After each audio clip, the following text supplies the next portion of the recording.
ہمیں نبی کے زمانے کو سیکھنا ہے اور سمجھ کیسے لیں، کس سے لیں۔ سرکار کی کتنی برس کی زندگی تھی میرے بچے اور جوان بتائیں؟ 23 برس کی یا 63 برس؟ 23 برس اعلان نبوت سے لے کر 40 سال کی عمر میں آپ نے اعلان نبوت فرمایا، اور اس کے بعد 23 برس کے سن و سال میں آپ کی وصال ہو گیا، مگر ہم نبی کے 63 برس کے قائل ہیں۔ اور میں تو اپنے عقیدے کا اظہار کروں تو ہم یہ کہیں گے کہ نبی اس وقت نبی تھے جب کچھ نہیں تھا، صرف 23 برس کے نبی نہیں ہے، صرف 63 برس کے نبی نہیں ہے۔ جو آپ کو آپ کا دوست یہ کہے نا کہ وہ 40 سال کے بعد نبی ہوئے ہیں، تو اسے بس اتنا کہہ دیا کرو تمہیں آنے میں 40 سال دیر لگی ہے نہ۔ اللہم صل علی، کون سا زمانہ ہے جس زمانے میں سرکار دو جہاں نہیں ہے؟ بلکہ اس پوری کائنات میں اگر بعد از خدا بزرگ تو ہی قصہ مختصر، نبی کے بعد پھر علی، اللہ کے بعد نبی، نبی کے بعد علی، اور علی ہی کی تصویریں ہیں جسے حسن اور حسین کہتے ہیں، اور مولا علی ہی کے جلوے ہیں جنہیں زین العابدین اور محمد باقر کہتے ہیں۔ یہ مولا علی ہی کی تصویر اور آئینہ ہے جیسے جعفر صادق اور موسیٰ کاظم کہتے ہیں۔ یہ ائمہ اہل بیت، امام عسکری اور امام مہدی تک یہ مولا علی کے جلوے ہیں، اور ان سارے جلووں کو عزیزان گرامی ہم اپنی جانوں سے زیادہ عزیز رکھیں۔ ہم پلٹنا چاہتے ہیں عصر مصطفیٰ میں، کیسے، کہاں سے، کون دے گا نبی کا زمانہ میں؟ نبی کی زندگی میں کوئی ایک لمحہ بھی اگر سرکار کو دیکھ کر چلا گیا ہو تو وہ نبی کی زندگی کا حسین منظر پیش کرتا ہے، مگر جیسے قرآن کی ایک آیت پڑھ کر عقیدہ نہیں بنایا جا سکتا، پورا قرآن پڑھنا ہوگا، ایسے نبی کا ایک سال دیکھ کر عقیدہ نہیں بنے گا، نبی کی مکمل زندگی کو دیکھنا ہوگا۔ اب مکمل زندگی کون بتا سکتا ہے؟ مثال کے ذریعے اپنے بچوں پر بات کو واضح کروں۔ فرض کیجئے آپ کے شہر کے بڑے چاراہے کے اوپر 2 بڑی گاڑیوں میں ٹکر ہو جائے، مثال دے رہا ہوں، اور اس کے نتیجے میں کچھ زخمی ہو جائیں اور کچھ رحلت کر جائیں، اور وہ دھماکے کی آواز اور وہ اس علاقے کے اندر ایک خبر پھیلے کہ حادثہ ہوا ہے، لوگ دوڑ کر جائیں اور دیکھنے جائیں کہ کیا ہوا ہے۔ جو حادثہ دیکھ رہے تھے وہ بتائیں گے کہ 2 گاڑیاں، اور پھر غلطی کس کی تھی اور کس کی غلطی نہیں تھی وہ بتائیں گے جنہوں نے حادثے کو ہوتے دیکھا۔ وہ بتائیں گے کہ اتنے زخمی تھے اور اتنے رحلت کر گئے تھے۔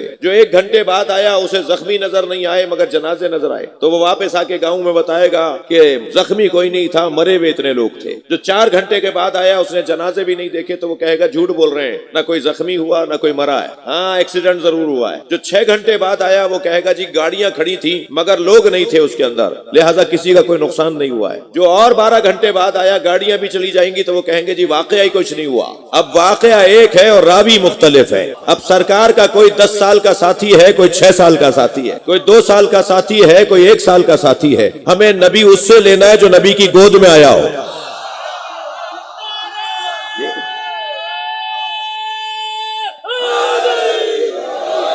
اور اس وقت تک نبی کو چھوڑ کر نہ گیا ہو جب تک نبی کا جنازہ دفنا نہ دیا، اور وہ ذات اگر کوئی ہے تو اسے علی کہا جاتا ہے۔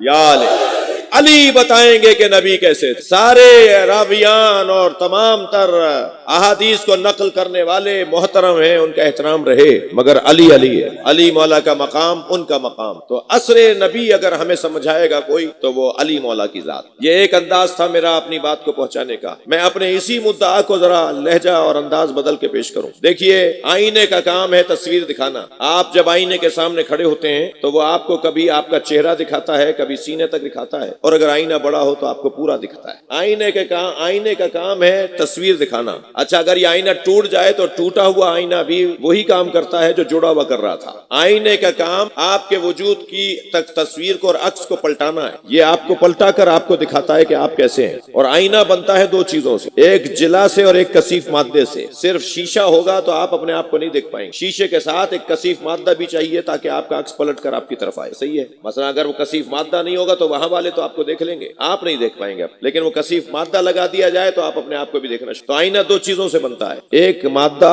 اور ایک جلا، ایک مادہ اور ایک نور، ایک مادہ اور ایک نور، 2 چیزوں سے مل کر آئینہ بنتا ہے۔ مجھے اور آپ کو اپنا حسن دیکھنے کے لیے آئینہ ضروری ہے۔ جی، حسن کی کمزوریاں ہیں۔ ایک تو کمزوری یہ ہے کہ ہر شخص اپنے آپ کو حسین سمجھتا ہے، بد سے بد صورت بھی آئینے کے سامنے کھڑے ہو کر اپنی تعریف کرتا ہے اور کہتا ہے مجھ سے زیادہ کوئی حسین نہیں، اور اپنے آپ کو تسلیاں دینے کے لیے کہتا ہے انہوں نے فلاں کو دیکھا ہے جو مجھے کچھ کہتے ہیں، یہ اپنے آپ کو سمجھا رہا ہوتا ہے۔ اور یہ بھی اللہ کا کرم ہے کہ ہر بدصورت کو بھی اس نے مطمئن کیا ہے کہ صحیح چہرہ ہو، یہ اپنے آپ سے نفرت نہیں کرتا۔ صلوات پڑھے ذرا محمد و آلہ۔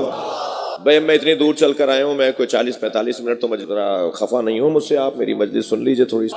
بہت شکریہ آپ نے بس کہہ دیا تو میں نے سن بھی لیا، تو توجہ چاہوں گا آپ سے۔ آئینہ ہماری ایک حسن تو کمزوریاں ہیں، بولوں حسن بینی اپنے آپ کو دیکھتا ہے، خاص طور پہ جوانوں کو تو فرصت ہی نہیں آئینے کے سامنے سیٹ۔ آئینہ ان کا سب سے اچھا دوست ہوتا ہے، آتے جاتے وہاں کھڑے ہو جائیں گے اور بار بار ٹیڑھے ہو کر دیکھیں گے اور آنکھیں پھرا پھرا کے دیکھیں گے کہ کیسا لگ رہا ہوں۔ کبھی بال یہاں سے بنائیں گے تو پھر دیکھیں گے کیسے لگ رہے ہیں، کبھی وہاں سے بنائیں گے تو دیکھیں گے یہ کیا ہو رہا ہے، یہ حسن بینی ہو رہی۔ اپنے آپ کو دیکھنا یہ حسن بینی حسن کی کمزوری ہے، اور حسن کی دوسری کمزوری یہ ہے کہ یہ حسن آرائی بھی چاہتا ہے، دوسرے بھی اسے دیکھیں۔ یہ جو بہار ہیئر اسٹائل بنا کر فیشن کر کے عجیب و غریب سے نئے نئے کپڑے پہن کے، کبھی آدھے کپڑے پہنتا ہے کبھی پھٹے ہوئے کپڑے، اور وہ پینٹ کو پھاڑ دیتا ہے، کہتا ہے یہ فیشن ہے۔ وہ یہ جو اس طرح کی حرکتیں کر کے باہر نکلتا ہے، تو اس کا سبب یہ ہوتا ہے کہ یہ لوگوں کو اپنی طرف متوجہ کرنا چاہتا ہے تاکہ لوگ اسے دیکھیں اور اس پہ تبصرے کریں۔ یہ حسن آرائی ہے۔ البتہ یاد رہے کہ فطرت اگر بے لگام ہو تو شریعت اسے لگام ڈالتی ہے۔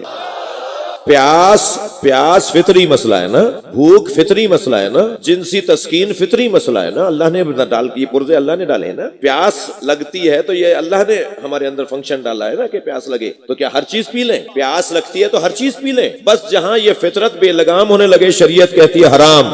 بھوک فطری مسئلہ ہے نا، تو ہر چیز کھا لیں، فوراً شریعت آ کے فطرت کو بے لگامی سے روکتی ہے۔ جنسی تسکین فطری مسئلہ ہے نا، تو ہر جگہ چلے جائیں، ہر کام کر لیں، شریعت آ کے روکتی ہے یہ کام تو میں نہیں کرنا جی۔ حسن آرائی لوگ مجھے دیکھیں یہ فطری مسئلہ ہے نا، تو پھر شریعت آ کے وہاں روکتی ہے کہ جہاں فطرت بے لگام ہو رہی ہو۔ تو خواتین کو کہا جاتا ہے خبردار، تمہیں دوسرے کو دکھانے کا جذبہ تو لڑکوں کی طرح ہی ہے، مگر یاد رہے کسی اور کو اپنے آپ کو دکھاؤ گی تو فساد ہوگا۔ تو اگر کسی کو دکھانا ہے تو محرم کو دکھاؤ، تمہارا شوہر تمہارا حسن دیکھے، تمہارا بھائی یا تمہارا والد تمہیں دیکھے، نہ محرم کو نہ دکھاؤ، اس سے فساد پھیلے گا۔ تو بس فطرت جب بے لگام ہونے لگے تو شریعت آ کر فساد سے روکتی ہے۔ حسن آرائی کے لوگ مجھے دیکھیں یہ میرا فطری مسئلہ ہے، ہم سب کا فطری مسئلہ ہے، ہم سب چاہتے ہیں کہ ہمیں لوگ اچھی طرح سے دیکھیں۔ عزیزان گرامی، حسن کے یہ دو جمال ہیں، یہ حسن کے دو عنوان ہیں کہ یہ حسن بینی بھی چاہتا ہے اور حسن آرائی بھی چاہتا ہے، اور اللہ سے بڑا تو کوئی حسین ہی نہیں۔ اللہ اکبر، جو حسن و حسین کا خالق ہو اس سے بڑھ کر حسن کون ہوگا، حسین کون ہوگا؟ نبی کو جس نے بنایا ہو، یوسف کو جس نے بنایا ہو، اس سے بڑھ کر حسین کون ہوگا؟ تو اللہ، ان اللہ جمیل ویحب الجمال، اللہ خود جمیل ہے اور جمال کو پسند کرتا ہے، یعنی اللہ خود حسن بینی بھی چاہتا ہے اور حسن آرائی بھی چاہتا ہے۔ تھک رہے ہیں میری باتوں سے؟ اللہ حسن بینی بھی چاہتا ہے اور حسن آرائی بھی چاہتا ہے۔ ہم جب حسن بینی کرتے ہیں تو آئینہ بناتے ہیں، اللہ جب اپنا حسن دیکھتا ہے تو کیا کرتا ہے؟ اللہ نے اپنا حسن دیکھنے کے لیے 14 آئینے بنائے۔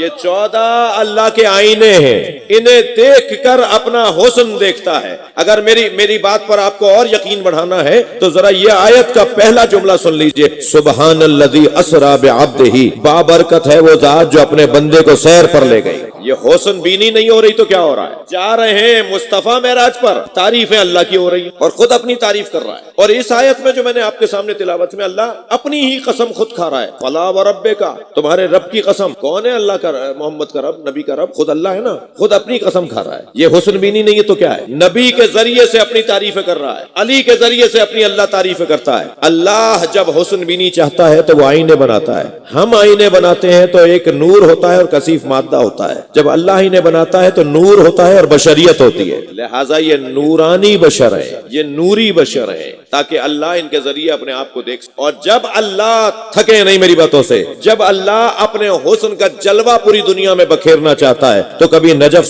سجاتا ہے، کبھی کربلا سجاتا ہے۔ یہ وادیاں نہیں ہیں، اللہ کے حسن کی آرائیاں ہیں۔ اللہ اپنا حسن بکھیر دیتا ہے پوری کائنات میں، لہٰذا اللہ کے حسن کا اظہار کبھی کربلا سے ہوتا ہے، کبھی نجف سے، کبھی سامرہ سے، کبھی کاظمین سے، کبھی مشہد سے، کبھی قم سے، کبھی مدینے سے۔ اور عزیزو، وہ اپنے حسن کو جب عام کرتا ہے تو ان ہستیوں کے ذریعے سے اس کا اللہ کتنا غفور، ستار، رحیم، کتنا معاف کرنے والا ہے۔ ذرا حسین کو دیکھ لو تو میں اللہ کا معاف کرنا سمجھ میں آ جائے۔ یہ مخلوق ہونے کے بعد اتنا کریم ہے تو اس کا خالق کتنا بڑا کریم ہوگا۔